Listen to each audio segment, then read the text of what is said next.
Bienvenidos a una emisión más de El Derecho a Disentir, el programa de Justicia TV en el que a partir de sentencias de la Suprema Corte abordamos temas de interés nacional con estudiantes de diversas carreras y universidades. Hoy vamos a platicar sobre las acciones de inconstitucionalidad 35-2014 y sus acumuladas, resueltas por el Pleno de la Suprema Corte bajo la ponencia del ministro Arturo Saldívar. En este asunto, entre otras cuestiones, el Pleno analizó dos temas muy importantes: el principio de paridad de género en candidaturas y las restricciones a la libertad de expresión en la propaganda política o electoral. Todo ello con relación a la normativa local en materia electoral del estado de Chiapas. Yo soy Alejandro Telles, gracias por acompañarnos. Comenzamos.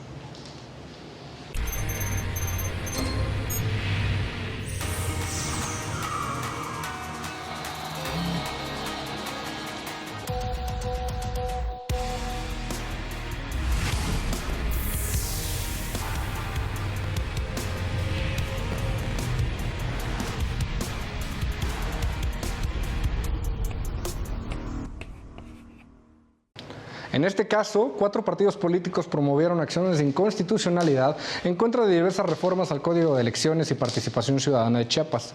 El Código de Elecciones estableció una distinción para dar preferencia al género femenino en la determinación de la lista de candidaturas a diputados locales por el principio de mayoría relativa, así como de las candidaturas a regidurías de representación proporcional.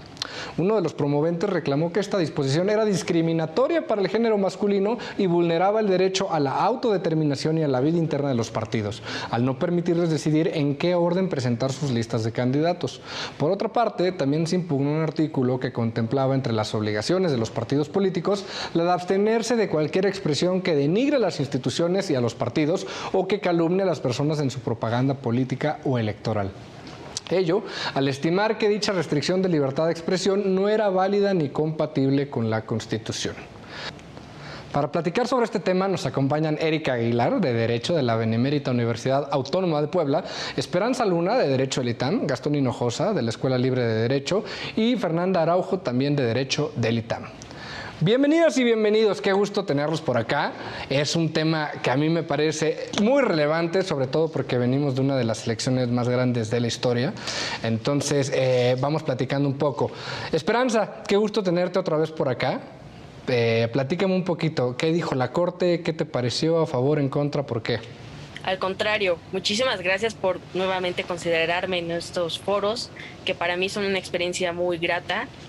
Puedo compartir mi postura sobre diferentes temas y yo conocer la de muchas otras personas de diferentes universidades. Es un ejercicio de pluralidad muy interesante. Respecto a la sentencia que vamos a analizar hoy, me parece que es un precedente muy importante, sobre todo para nosotras las mujeres que nos queremos dedicar a la política y a la administración pública, de tal forma que tenemos que saber que, vaya, existen diferentes partidos que quizás ven estos ejercicios de paridad como una limitante, como ya mencionamos, o incluso hay diferentes posturas, como la del magistrado Felipe de la Mata, que menciona que juzgar con perspectiva de género no es un favor, no es un capricho, es una obligación moral por parte del país, con una deuda histórica que tenemos con todas las mujeres mexicanas. Claro, muchísimo. Oye, y en términos generales, ¿tú estás a favor en los dos temas? ¿A favor del tema de paridad y a favor de lo que resolvió en la Corte en el tema de libertad de expresión? Claro, siempre voy a estar a favor de las mujeres y del ejercicio de sus derechos.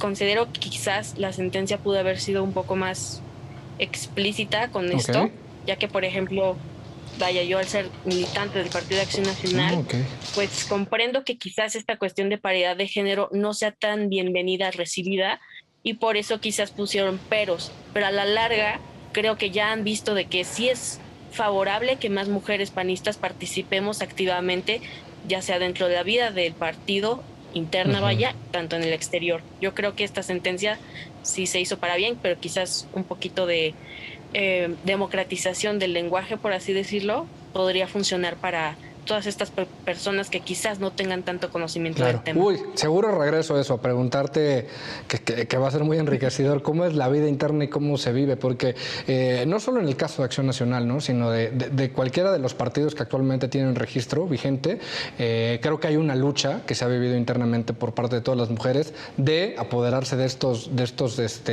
escaños de poder tan necesarios y de cómo funcionan estos mecanismos. Muchas gracias, Gastón. Qué gusto tenerte por acá. Bienvenido a Derecho a Disentir. No tenía el gusto de que nos hubiera tocado compartir programa. Platícame, ¿qué te pareció la sentencia a ti? ¿A favor, en contra? Gusto es mío, Alejandro. Gracias por la invitación. Es una sentencia buena. A mí me parece correcta las resoluciones a las que llega el Pleno de la Corte en los 3 ámbitos que menciona, tanto paridad, igualdad, no discriminación y el tema de libertad de expresión. Me parece que es acorde a lo que prevé la Constitución y acorde a los principios que rigen actualmente nuestro sistema jurídico y también a los criterios internacionales en la materia. Entonces, me parece un buen precedente, sobre todo ahora que estamos en un contexto político diverso y que acabamos de pasar una de las elecciones más importantes.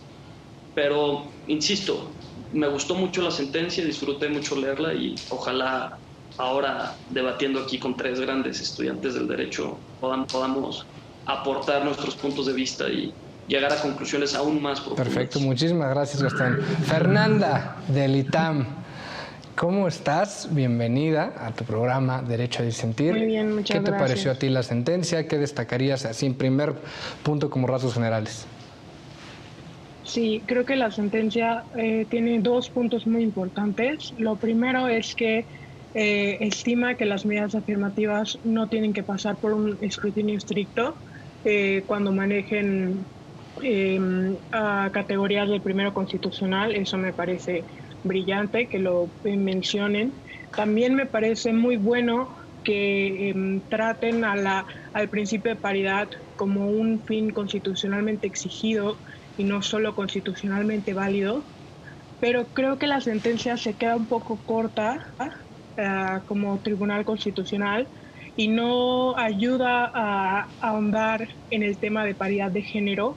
Sigue tratando a las mujeres como un ente homogéneo en donde solo cuando haya una mujer, en tanto haya una mujer en una lista de candidaturas, sin importar qué tipo de mujer sea o de dónde provenga o qué otra categoría se le cruce, ya será un triunfo para la lucha feminista, y eso no es cierto. Creo que es un tema que se tiene que tener en cuenta y en tanto que la Corte ha teorizado mucho sobre la interseccionalidad, hubiera podido hacer más y solo por eso creo que se queda un poco corta. Ok, muchísimas gracias. ¿Qué punto tan fundamental acabas de poner sobre la mesa, la interseccionalidad, y qué importante delimitarlo así, ¿no? No es lo mismo hablar de una mujer blanca que hablar de una mujer afrodescendiente, de una mujer indígena, de una mujer y su situación escolar, etcétera. Distintos factores que ya abordaremos más adelante, pero muchas veces tratamos de que el discurso no toque todos esos trasfondos, ¿no? Y como bien dices, dejarlo en un plano superficial y nos quedamos con el tema de paridad de género y todas las mujeres son lo mismo. No, así no funciona. Excelente que hayas puesto este punto, lo retomamos en unos momentos más. Erika, bienvenida a Derecho a Disentir. Tú platícame estos 2 puntos, libertad de expresión, paridad de género, ¿qué te pareció la sentencia? Hola, primero que nada agradecerles la invitación. Estoy muy honrada por estar el día de hoy aquí compartiendo este foro con grandes estudiantes de Derecho, muy destacados todos. Primero que nada decirles que la sentencia se me hizo en demasía interesante. Creo que estamos aquí trayendo a la mesa un tema muy fundamental que también es la democracia. Y no hay democracia posible sin la dulce y musical justicia electoral, porque es una piedra fundamental de este Estado de Derecho en el que nosotros pues estamos llegando, porque si bien hay muchos autores que plantean que nuestro país aún no alcanza o estamos como en aras de alcanzar una verdadera democracia, creo que tocar estos temas es súper fundamental para seguir abriendo más esferas para seguir abriendo más debates, y creo que abrir el debate en temas de paridad de género es fundamental en pleno siglo XXI. Creo que hablar de justicia, paridad y cultura política es hacer la historia misma de México. Ok, perfecto, muchísimas gracias. Coincido con la mayoría de los apuntes que mencionan y me gustaría que entráramos un poquito por el tema de paridad primero, pero creo que hay un tema o un presupuesto necesario que necesitamos discutir para abordar ya en concreto este tópico, y es ¿qué esperamos nosotros de nuestros representantes? Y la primera pregunta que a mí me surge desde una teoría política o desde una teoría del Estado es esta discusión que muchas veces hay en el debate público. Tenemos que aceptar que hay una parte importante de la población que no está de acuerdo con este tipo de medidas afirmativas, con la paridad de género, porque cree que los que tienen que llegar a los puestos representativos de nuestro gobierno son los más preparados, independientemente de si son mujeres o si son hombres. Gastón, ¿a ti qué opinas sobre esta postura? Nuestra finalidad de representación, nuestros órganos de representación, ¿tienen que atender a otros aspectos que no sea que lleguen los más preparados? Pues es justo en donde radica la discusión entre la procedencia o no en un sistema determinado sobre una afirmativa, una acción afirmativa.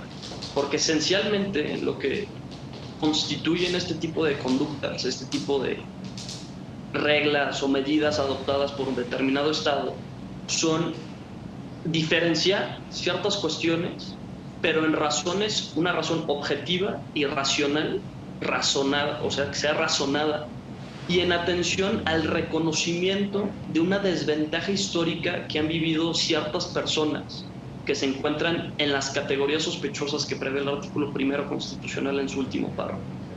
Entonces, y ha sido gran debate el determinar si deben acceder a los cargos públicos las personas más preparadas independientemente de su, no solo género, sino de su calidad en cuanto indígena, etnicidad. O sea, hay varios factores que tenemos que considerar en una persona y no solo el tema del género. Y se vuelve mucho más complejo cuando se van involucrando este tema, ya lo adelantaba Fernanda.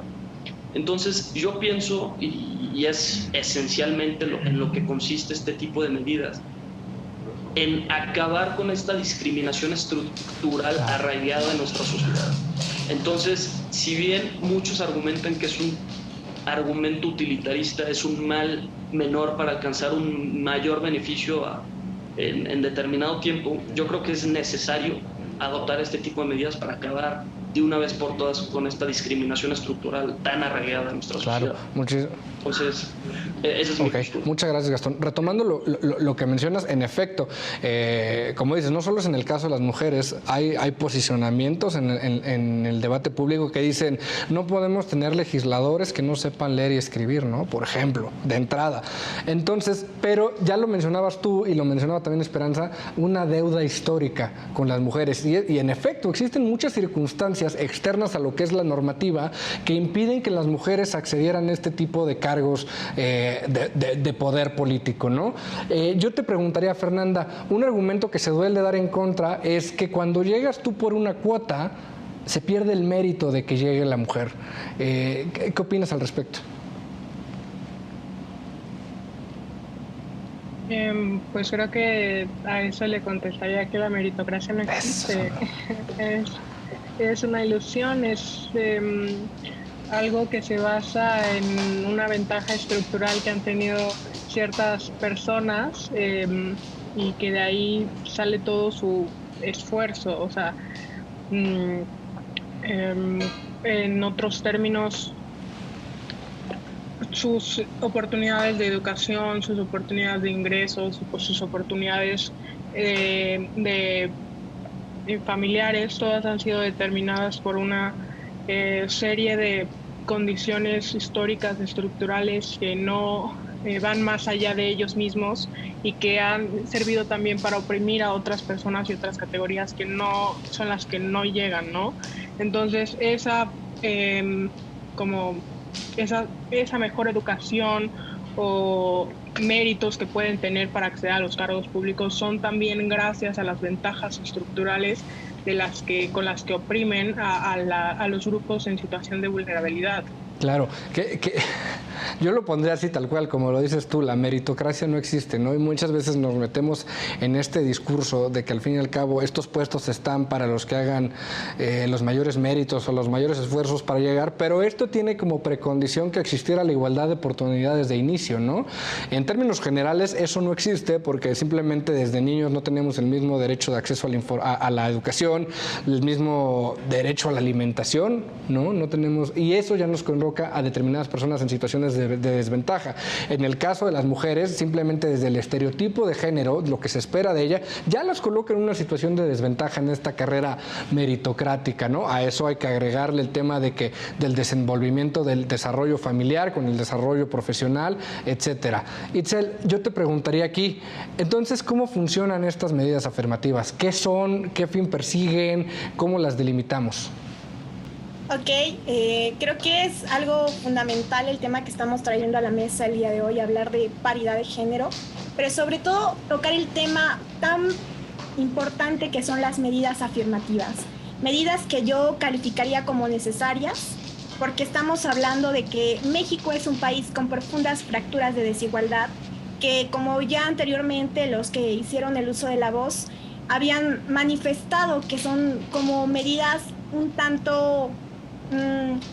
sí, utilitarias, necesarias, pero que a la larga van a traer beneficios. Creo que hay que tocar algo fundamental que se menciona en la sentencia y es que estas medidas no van a ser adoptadas para siempre. Es decir, están siendo adoptadas por un tiempo necesario en el que, por lo menos en el status quo actual, son inmensamente necesarias, pero no van a ser adoptadas por la eternidad, sino que hasta que lleguemos a un cierto grado de igualdad vamos a poder hablar de que estamos compitiendo, por así decirlo, entre iguales, iguales entre iguales.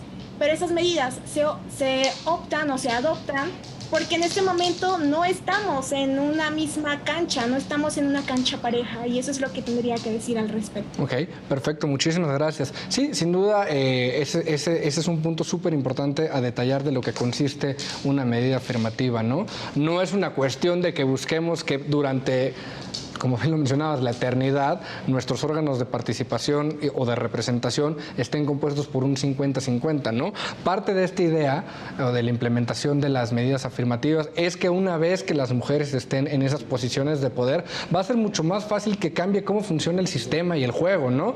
Que mujeres claramente van a dar más impulso a otras mujeres, ¿no? Por ejemplo, les voy a poner el caso, en el Poder Judicial, pues también nos encontramos ante esta problemática, ¿no? Y como medidas afirmativas, pues es necesario hacer determinados concursos para que a los puestos de juezas y de magistradas accedan mujeres, ¿no? Y que no solo se busque una paridad de números de 50-50 cuando las mujeres están ocupando los puestos más bajos de la carrera judicial y la gran mayoría de jueces y magistrados son hombres, ¿no? Eso no es paridad, ¿no? Tenemos que ver más allá.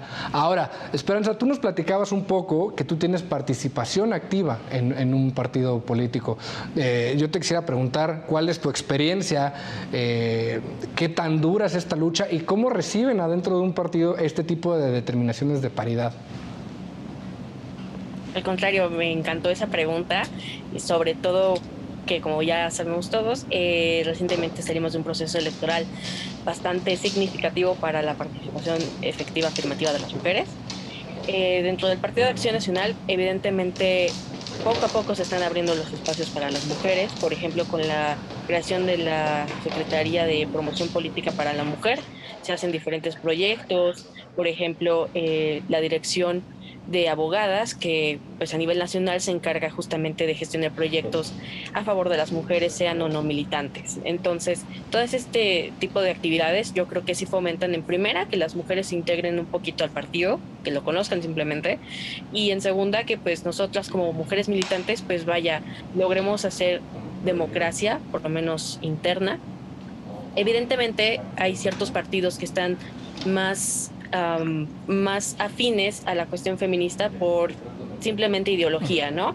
Como sabemos, el Partido de Acción Nacional sí se limita a pronunciarse a favor de diferentes cuestiones, como las cuestiones al aborto o las cuestiones del matrimonio igualitario, simplemente por su doctrina de ser carácter judío-cristiano. Sin embargo, hay otros partidos como Movimiento Ciudadano, el Partido Movimiento Regeneracional Morena. Entonces yo creo que sería vaya, después de estas elecciones, analizar qué está fallando justamente con la llamada oposición, en este caso va por México, conformado por el PRI, PAN, PRD, y qué es lo que tienen estos partidos, por ejemplo, Movimiento Ciudadano y MENA, que sí le están ofreciendo justamente a las mujeres. Simplemente ambos partidos sí le están ofreciendo el libre desarrollo de su personalidad y pues abriendo, vaya, barreras de que puedan ejercer todos sus derechos, ¿no? Por ejemplo, el derecho a la autonomía a decidir sobre sus cuerpos y demás cuestiones que otros partidos quizás no los consideran ni siquiera derechos, lamentablemente.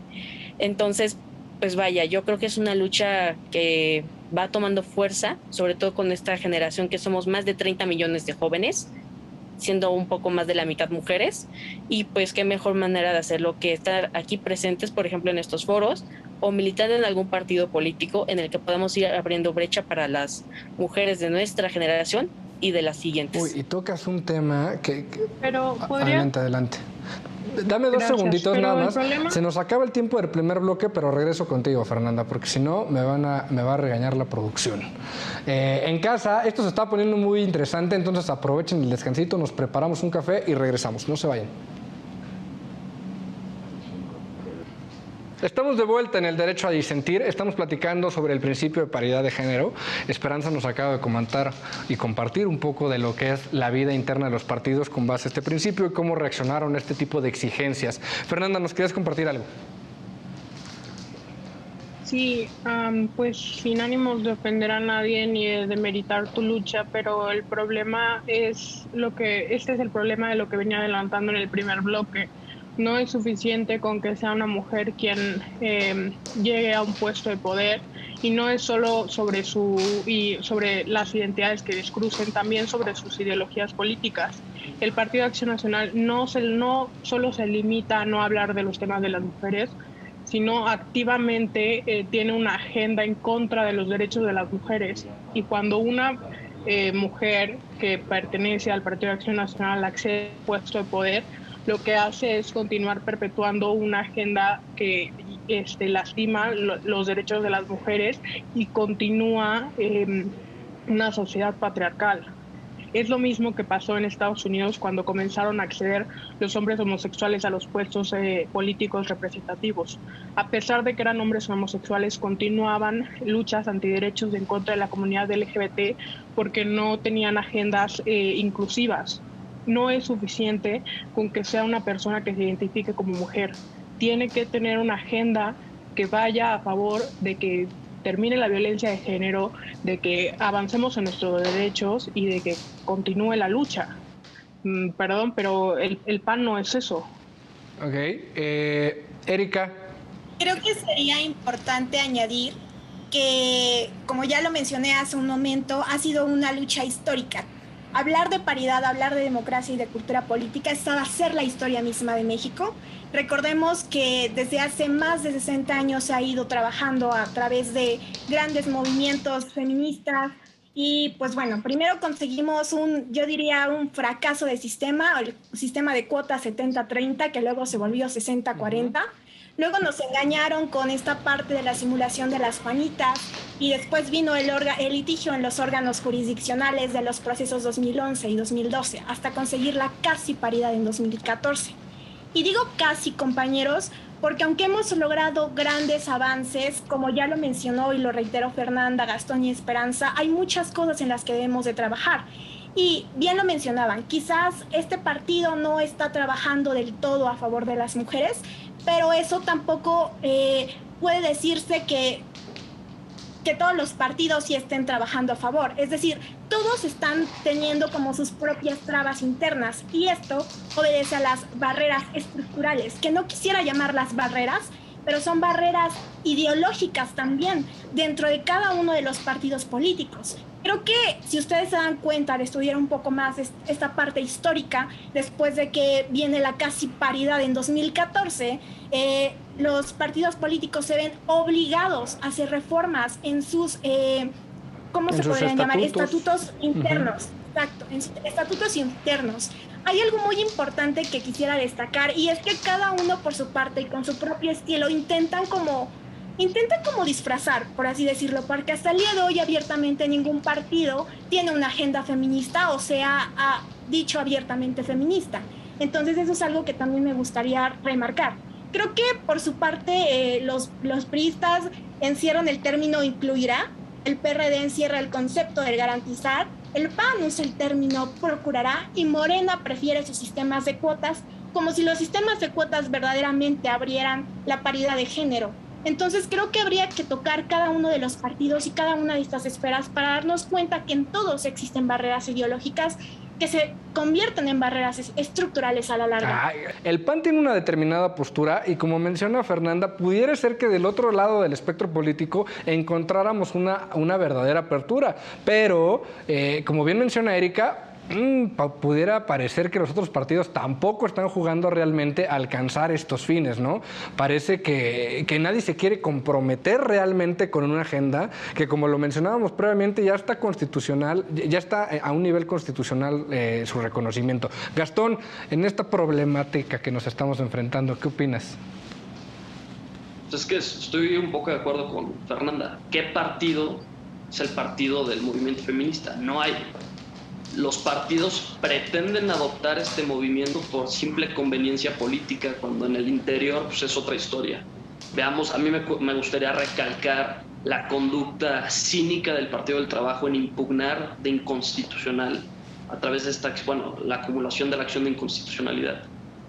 Esta cuota, esta determinación, este artículo previsto en el Código Interior de Chiapas en cuanto a las elecciones y participación ciudadana, lo pretende impugnar porque justo evidencia su postura machista, su discriminación estructural hacia las mujeres, porque inclusive le pretenden dar la vuelta con otro tema de la excepción que sí resultó ser inconstitucionalidad, a través de que resulta ser una excepción al principio de paridad de género el hecho de que se lleva a cabo un procedimiento interno de elección del candidato.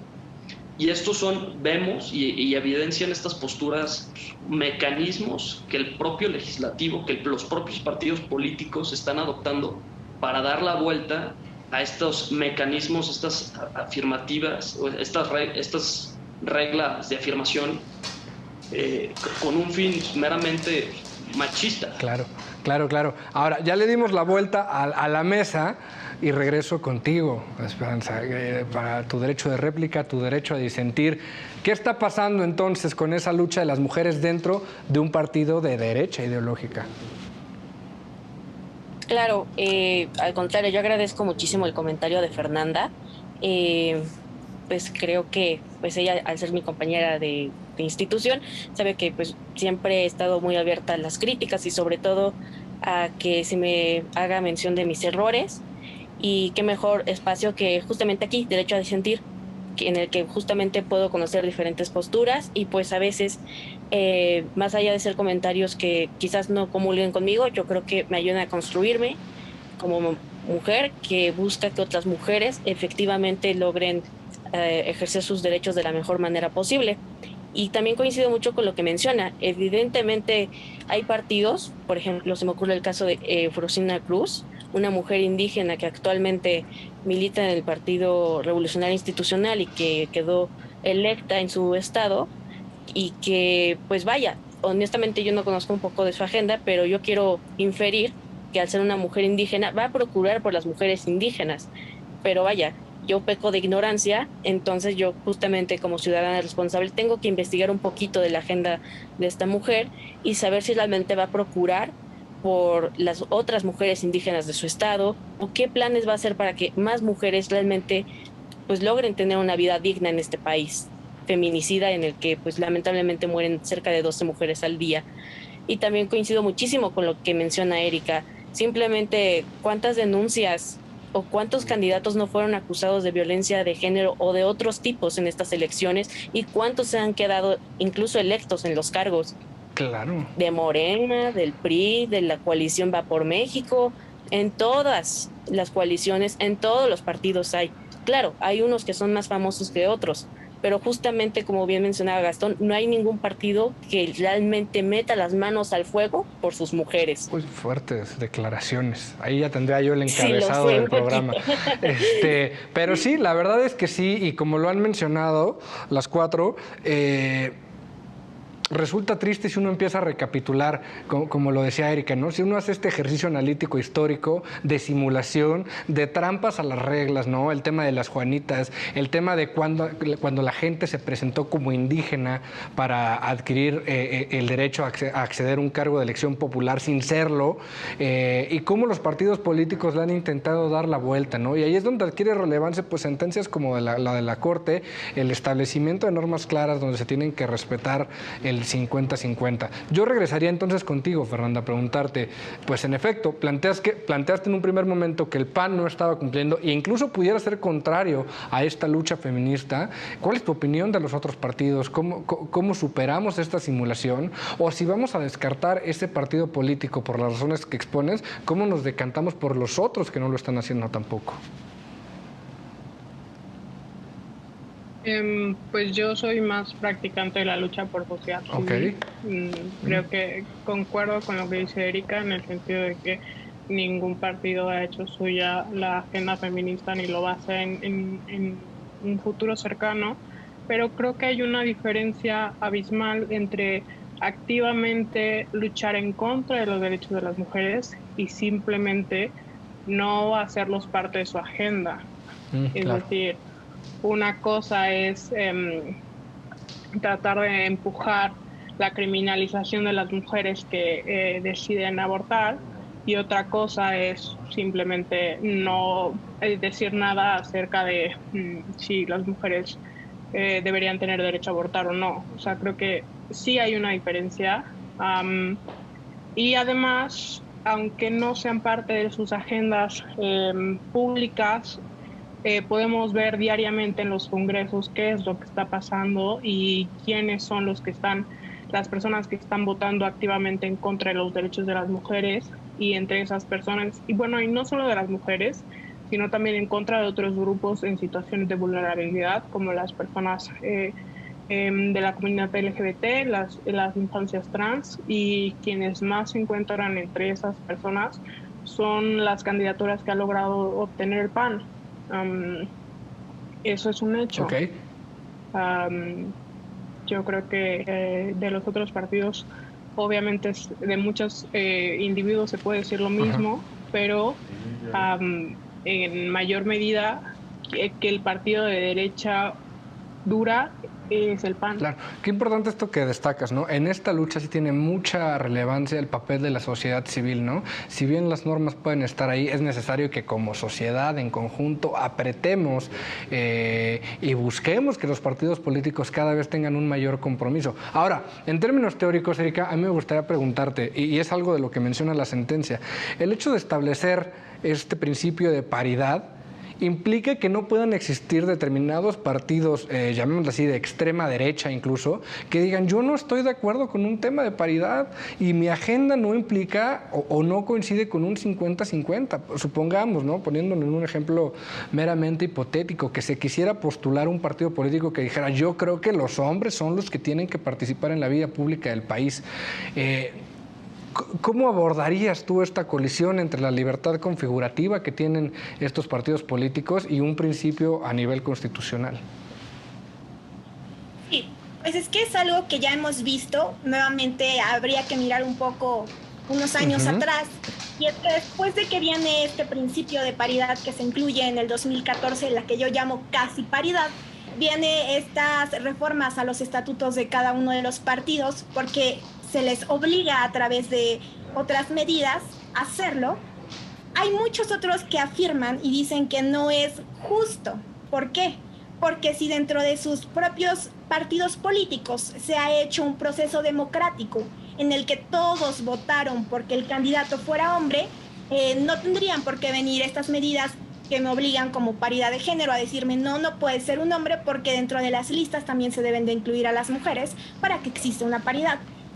Yo creo que lo más importante aquí es poner en una balanza qué es lo más importante. Ok, sí, los partidos políticos tienen sus propios estatutos y velan por la famosa democracia, pero la paridad ya es un principio constitucional, así que no podemos ponernos una venda y obviar y decir que la paridad no debe de existir o que ya existe y que por eso ya no tenemos que tomar estas medidas afirmativas en favor de los derechos de las mujeres. Creo que sería irónico y sería una aberración tener que hacer oídos sordos al sufrimiento de las mujeres que han venido acarreando durante muchísimos años, y sería incluso ir en contra de la democracia. Si hablamos de que vivimos en un país plenamente democrático, tendríamos que hablar también de que un país democrático o en una democracia aspiracional, como le decía el politólogo estadounidense Sidney Verba, tendría que hablar también de igualdad, porque la democracia requiere libertad, pero sobre todo igualdad. Entonces, eso es lo que tendría que decir. Ahora, la democracia en un ejercicio puro y duro, que lleguen los más votados, ¿no? Ahora nos metemos en un tema de paridad, pero este tema lo podemos llevar más allá, y es preguntarnos por aquellos grupos en situación de vulnerabilidad y si, entendiendo a los poderes, por ejemplo, legislativos como órganos de representación, no tendríamos también que dedicar ciertos curules directamente para estos grupos indígenas, en el caso de Estados Unidos, que es mucho más claro, no sé si en México lo sé porque no tengo las cifras, grupos afrodescendientes, personas trans, como lo había mencionado Fernanda. Gastón, ¿qué tan abierto estás o qué tan a favor o en contra estás de esa posibilidad de establecer curules fijos para grupos en situación de vulnerabilidad? En caso de Zacatecas, por ejemplo, tenemos el caso del diputado migrante, que es el encargado de velar por los intereses de aquellos paisanos que tenemos en Estados Unidos. Un tema complejo. Mi postura es que si ya se está aperturando, bueno, ya se aperturó desde el 2014 esta posibilidad de reconocer a nivel constitucional la vulnerabilidad de un determinado grupo de personas, que son las mujeres, de manera histórica, no podemos dejar fuera a otras personas que también se ubican en una situación de desventaja, como lo son, ya lo mencionabas, indígenas, la comunidad LGBTIQ, entre otros. Entonces, sería interesante el mecanismo legislativo que se tendría que instaurar para determinar cuántos curules, porque no puede ser una cuestión meramente subjetiva y arbitraria, tiene que ser una cuestión objetiva y justa. Entonces, no me atrevería a concluir cuál sería el procedimiento, pero lo que sí podría decir es que se tiene que reconocer a las otras personas que se encuentran en una situación de desventaja, que se encuentran en una de las categorías sospechosas previstas constitucionalmente. Ok, qué interesante. Creo que en efecto no es una respuesta fácil y mucho menos su implementación, ¿no? Creo que en Estados Unidos ya tenemos algunos casos de intentos, incluso de modificación de distritos electorales para poder permitir que haya más participación de determinados grupos demográficos, ¿no? Cuestión que en México suena un poquito más complicada. Pero, si les parece bien, vamos a un pequeño corte porque se nos está acabando el tiempo y estuvo tan interesante la discusión que no hemos llegado al punto número 2, que era libertad de expresión. Entonces, no se vayan, vamos a un pequeño corte y regresamos. Esto es El Derecho a Disentir.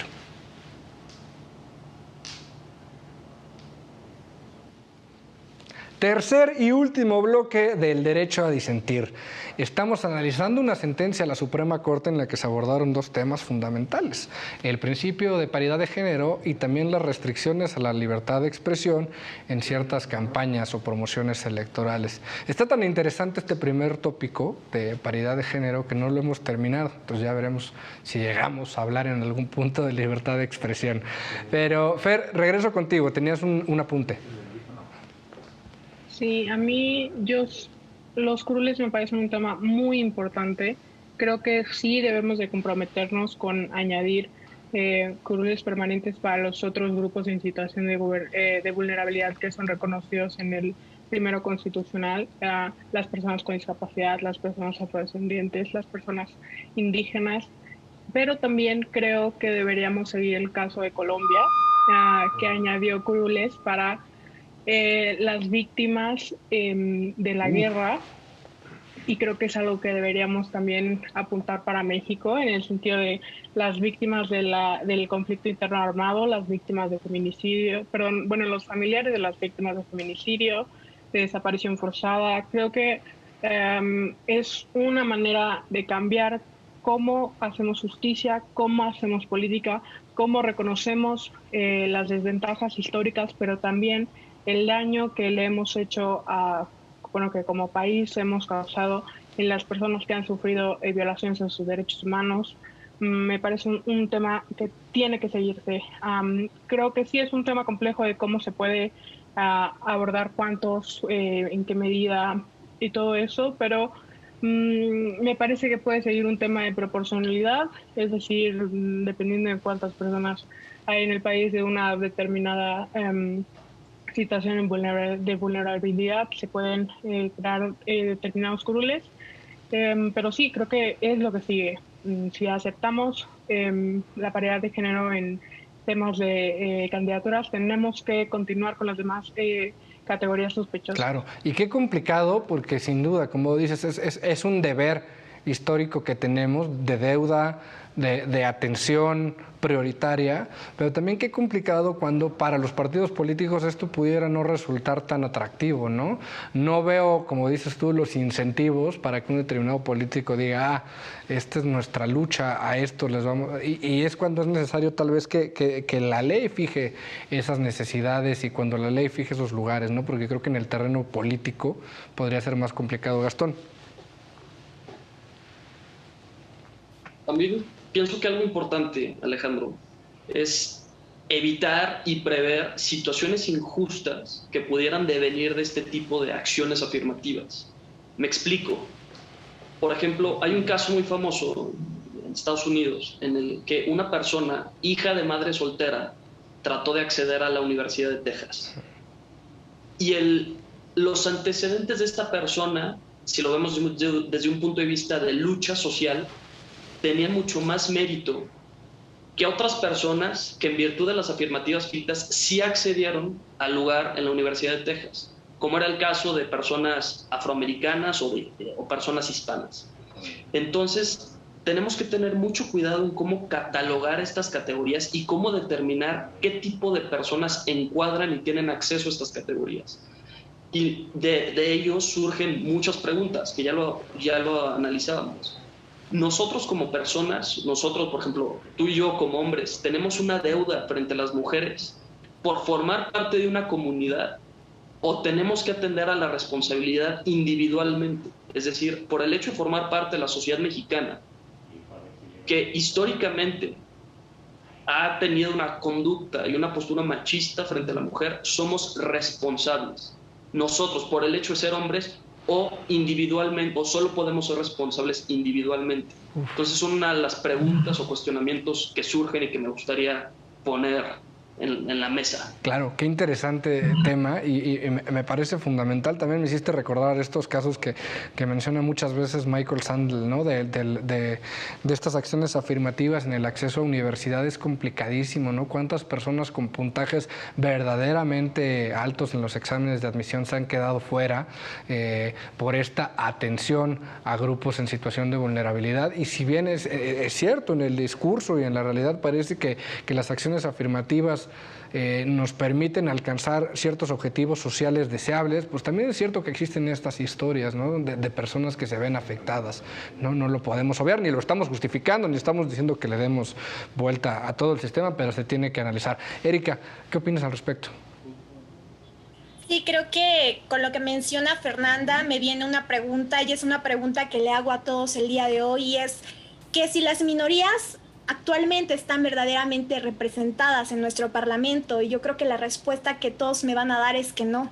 Es que el día de hoy esas medidas afirmativas, esas acciones afirmativas son necesarias, porque muchas niñas y niñas que hoy día ven en el canal del Congreso a las personas que les representan, no se sienten realmente representadas, aunque sean sus representantes.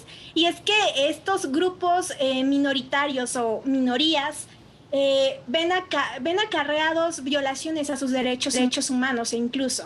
Creo que hay un discurso por ahí muy bueno en donde habla una mujer indígena y decía, las mujeres indígenas sufrimos 2 veces. La primera por ser indígenas y la segunda por ser mujeres. Y aún más, si somos jóvenes, sufrimos 3 veces, por ser indígenas, por ser mujeres y por ser jóvenes. Entonces creo que una disyuntiva muy interesante. Creo que sí son necesarias estas medidas, pero creo que también tenemos que darle voz a todas las personas que están aquí y escuchar sus posturas. Creo que el día de hoy sí es necesario que una niña que es afrodescendiente, que a lo mejor vive en alguna costa de nuestro país, en algún momento esté viendo el canal del Congreso y diga, esa mujer que está ahí tiene rasgos como los míos, es una mujer que me representa, pero no solamente por los rasgos, sino porque también está compartiendo propuestas que van a beneficiar a nuestra comunidad. Y es por eso que es necesario, como tú lo mencionaste hace un momento, que las mujeres lleguen, para que las propias mujeres se armen en conjunto, en la colectiva, como lo decía Fernanda, porque también a través de las organizaciones civiles, a través de la sociedad civil se plantean buenas propuestas, pero que las mujeres también logren llegar al Congreso y las minorías también logren llegar al Congreso para dar propuestas que beneficien verdaderamente a sus grupos. Y no, esto no quiere decir que dejemos de un lado a los demás grupos que ya existen, sino que hay que darle voz o hay que darle un tanto de prioridad, yo diría, porque han sido históricamente violentados. Entonces, es algo muy, muy complejo y tendríamos que hablar muchísimo tiempo sobre esto, pero lo dejo como una pregunta al aire. Esto que dice Erika es como lo más importante de problematizar en el primer bloque, y es que cuando se imponen medidas tan homogeneizantes, lo que acabamos haciendo es que quienes acceden a los puestos de poder es la crema innata del grupo en situación de vulnerabilidad. O sea, ¿quiénes son las mujeres que nos van a representar? Son las mujeres blancas, las mujeres ricas, las mujeres con educación alta, las mujeres heterosexuales, exactamente. Entonces necesitamos medidas de representación mucho más específicas para que otros grupos en situación de vulnerabilidad puedan llegar y podamos llegar a una representación mucho más efectiva. Estoy completamente de acuerdo con lo que acaba de decir Erika. Yo también, y creo que me explotó la cabeza porque de verdad uno lo ve y en los ejemplos internacionales también es fundamental el hecho de, como lo mencionaba Erika, que las mujeres afrodescendientes vean a Kamala Harris en una posición de poder y que sepan que es posible y que ya no viven en la situación de los 70, 60, donde había marchas para que ellos no tuvieran derechos, donde había gente que todavía, bueno, sigue existiendo tristemente, que consideraba que ellos tenían la condición de esclavos, ¿no? Y ver que no, que el caso de Obama, que el caso de Kamala Harris, que el caso de muchos senadores, el caso en México también de muchos grupos indígenas que están accediendo a estos cargos de poder, esto sí empodera a las personas en situación de vulnerabilidad, ¿no? Y esto sí empareja un poquito la cancha. En el caso de las mujeres, como lo decíamos, ¿no? En el espectro político es innegable que hay un tema de acoso y de abuso sexual, pero entre más mujeres estén involucradas en esos espacios de poder, más vamos a poder defender y más vamos a tener barreras a este tipo de acciones y a este tipo de delitos, ¿no? Esperanza, con todo esto que tenemos en la mesa, que me parece muchísimo, me gustaría que me dijeras qué opinas, que me regalaras tus conclusiones sobre todo lo que hemos abordado en este programa. No, hombre, al contrario. Pues yo encantada de escucharles, sobre todo acá a Erika y a Fer. Yo creo que todo lo que han mencionado es, vaya, en primera, muy importante para mí porque me hace en primera recordar muchas cosas que quizás hemos visto, bueno, yo he visto y a veces paso de largo, no le dedico el tiempo suficiente y pues justamente por eso me encantan estos foros, porque logro en primera recordar todo esto que ya de cierta forma había aprendido y pues vuelvo a aprender, ¿no? Vuelvo a vivir, por así decirlo. Y vaya, referente a lo que mencionaba Erika, incluso me recordó un poquito a lo que se presenta en el libro No pienses en un elefante, de George Lakoff. Es un escritor estadounidense que justamente habla de las posturas políticas y de la identidad que tiene la ciudadanía hasta ciertas posturas. Y justamente esto es lo que pasa con las chicas que ven a Kamala Harris o a Malala Yousafzai en puestos importantes o hablando en público, ¿no? Diciendo, pues esa chica Malala es idéntica a mí. Vaya, ella también practica el Islam, o en el caso de Kamala Harris, pues tiene una historia parecida a la mía, descendiente de inmigrantes, y toda esta cuestión que es muy importante justamente para abrir paso a todas estas minorías que se ven limitadas por una deuda histórica que pues todos aquí presentes conocemos en mayor o menor medida. Y también coincido de que pues vaya, si hay partidos que justamente vaya, sí velan más por estos derechos o sí se abren más a estas luchas, y justamente hay partidos que, como vimos en la sentencia, se cierran estos temas, pero principalmente yo creo que se debe a la ignorancia y sobre todo a estas estructuras que no quieren demoler, que no quieren cambiar, honestamente. Entonces, justamente, quizás sí hay mejores espacios, por así decirlo, para ser activista, otros quizás no lo sean tanto, pero yo creo que justamente la lucha o por lo menos la mía, puede ser igual de válida que una chica que tenga mis mismos rasgos, pero jamás me atrevería a decir que mi lucha es igual de válida que una mujer, no sé, indígena, que quizás nunca tuvo las mismas circunstancias que yo. Yo creo que la lucha de esta chica indígena es, vaya, más de admirarse que la mía, por justamente todas estas limitantes que ha tenido a lo largo de su vida. Más allá de ser una cuestión de justicia, creo que es una cuestión de equidad, de darle el mérito, bueno, no mérito, pero sí reconocimiento que cada uno debe de merecer, por así decirlo. Claro. No sé si me No, expliqué sí. del todo. Pero sí, muchísimas gracias. De verdad que agradezco mucho sus participaciones, sus puntos de vista. Creo que fue una forma muy coherente y muy completa de abordar un tema que se ve específicamente en el caso del Código Local de Chiapas y lo que implicaba, como comentaba Gastón, este reclamo por parte de un partido político de cuídenos a los hombres porque se nos está discriminando con este tipo de acciones afirmativas, y cómo pudimos dar cuenta paso a paso hacia atrás de toda la problemática que esto inmiscuye. Creo que habla muy bien de todos ustedes que al visualizar un tema de paridad veamos que hay muchísimos grupos vulnerables también identificados y que necesitan la misma atención, y sobre todo el reconocimiento de una deuda histórica por parte de los tres poderes y por parte también de las empresas y por parte de todos en la sociedad como general. Ahora, nos quedó otra parte de la sentencia a discusión, que era la libertad de expresión. Las restricciones, que también me parece fundamental. Creo que podemos encontrar en mil cantidad de ejemplos, sobre todo por el anterior ejercicio democrático que acabamos de vivir, pero si les parece bien y si están de acuerdo, a mí me gustaría, a nombre de toda la producción y de todo el canal, extenderles la invitación para que continuemos con una segunda emisión de este programa y de esta sentencia. Entonces, si les parece adecuado, por acá nos veremos próximamente. En casa también darles las gracias, ojalá lo hayan disfrutado tanto como nosotros. Esto fue El Derecho a Disentir por Justicia TV. Yo soy Alejandro Telles y nos vemos en la próxima.